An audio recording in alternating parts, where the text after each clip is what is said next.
Tout le monde connaît le studio Pixar. C'est ceux qui ont popularisé l'animation en 3D, pour pas dire l'avoir créé avec le père John Lasseter,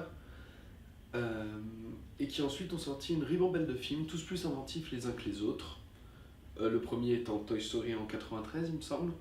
Mais depuis quelques temps, j'ai l'impression que ce studio-là était en perte de vitesse. Surtout face à la maison mère Disney, qui elle sortait des films toujours plus inventifs, comme notamment Réponse, La Princesse des Neiges, et surtout Zootopia, le dernier en date, quand en face, chez Pixar, on nous a gratifié d'un magnifique Arlo, qui était une purge innommable. J'avais un peu peur en allant voir la suite du monde de Nemo, donc qui est le monde de Dory, puisque je me demandais s'ils allaient réussir à faire une suite ou si ça allait être une redite du premier.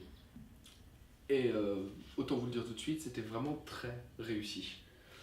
Donc je vais vous parler de Finding Dory, ou Le Monde de Dory en français, de Andrew Stanton, qui est donc sorti la semaine dernière, le 22 juin il me semble. Donc Finding Dory, c'est l'histoire de Dory, le poisson amnésique, le chirurgien bleu qu'on suivait dans Le Monde de Nemo, qui un jour se souvient de ses parents et qui va chercher à tout prix à les retrouver. Donc c'est là où j'avais un peu peur en voyant les bandes annonces, en me disant qu'au final, dans le premier c'était le père qui cherchait l'enfant, et là ça va être l'enfant qui cherche les parents. Mais pas du tout au final, puisqu'on arrive très très vite à une solution en quelque sorte, et c'est après toutes les péripéties qui vont suivre qui vont être vraiment intéressantes. Faut que je prenne mes notes. Ce que j'ai particulièrement aimé, même si le scénario fait un peu redite du premier, comme je vous l'ai dit précédemment, surtout vis-à-vis de sa structure, j'ai énormément apprécié d'avoir affaire à une véritable narration par les personnages. C'est-à-dire que contrairement au scénario habituel, où il va y avoir un antagoniste, où les héros vont chercher à aller contre cet antagoniste, ici, c'est réellement les personnages qui vont faire avancer la narration et qui vont permettre de résoudre le problème initial. Ces personnages sont très très bien écrits. On retrouve des personnages du premier épisode, comme la tortue dont j'ai oublié le nom, et puis bien sûr Nemo, Marin et Dory. Mais le film introduit une tonne de nouveaux personnages qui sont tous plus intéressants les uns que les autres, notamment la pieuvre, Hank, qui va être très vite un des personnages principaux, mais aussi Destiny, la baleine, ou le beluga dont j'ai complètement oublié le nom. Tous sont très bien écrits et très très bien interprétés. J'ai vu le film en VO, donc je sais pas du tout ce que ça donne en VF, mais c'était vraiment un délice. Genre sérieusement quoi, ces voix. Et surtout, les personnages sont très bien interprétés et sont sublimés par une animation.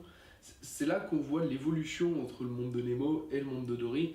C'est à quel point les décors ont évolué. La texture du sable m'a bluffé. Il y a 13 ans qui ont passé quoi. Et puisqu'on est à parler esthétique au niveau de l'animation, j'ai adoré le choix d'esthétiser le vide. Il y a énormément de plans qui sont juste le vide, avec un poisson au milieu ou avec une branche d'algue au milieu. Tout ce vide-là, qui représente plus ou moins le vide qui est dans la tête de Dory peut-être, toute cette vacuité des personnages qui sont dans l'océan, qui est immense, et à quel point c'est dur pour eux de se retrouver séparés. Et ça m'a surtout donné l'impression de voir un film avec un réel réalisateur aux manettes. C'était pas juste un film qu'on a confié à un faiseur d'ordre. Non, Andrew Stanton a vraiment une vision du film qu'il a essayé d'apporter. Et c'est vraiment chouette. Il y a vraiment des plans et des scènes qui sont un véritable choix de réalisation. Et qui m'ont marqué, notamment la scène de glissade, pour essayer d'en dire sans trop spoiler. Ultra novatrice et ultra belle. Et qu'on voit pas, encore une fois, dans tous les dessins animés. J'adore toujours dans Pixar comment ils arrivent à cumuler les tons entre faire des blagues gentillettes pour les enfants et faire des blagues pour les adultes qui vont passer crème et les enfants vont pas s'en rendre compte, mais les adultes vont tous exploser de rire. Là, si vous avez vu le film, il y a l'histoire de l'encre par exemple, dont je me souviens, qui est clairement une blague pour les adultes. Et ici, le film réussit à aborder des thèmes ultra adultes, sans vraiment être choquant, notamment des thèmes autour du deuil, autour de la notion de famille, sur qu'est-ce qu'est la véritable famille, sur la perte d'un être cher. Et c'est tout fait de manière ultra subtile et ultra plaisante. Ouais, c'est vraiment quelque chose que j'ai apprécié. Le fait, le cumul de ton entre les différentes blagues, mais aussi le cumul de ton entre un film plutôt léger, mais des questionnements vraiment adultes et profonds.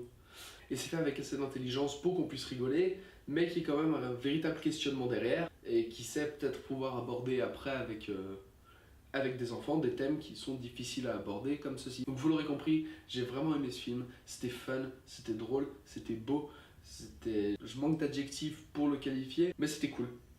Et j'espère vraiment que ça marquera le renouveau de Pixar vers de nouveaux films à nouveau entraînants et plaisants à voir, pas comme Arlo. Vous l'aurez compris, j'ai détesté Arlo. On se verra bien en novembre pour discuter du nouveau film qui se passe à Hawaï, dont j'ai oublié le nom, pour voir si justement on aura eu ce renouveau. En attendant, je vous laisse, jusqu'à une prochaine vidéo. Au revoir.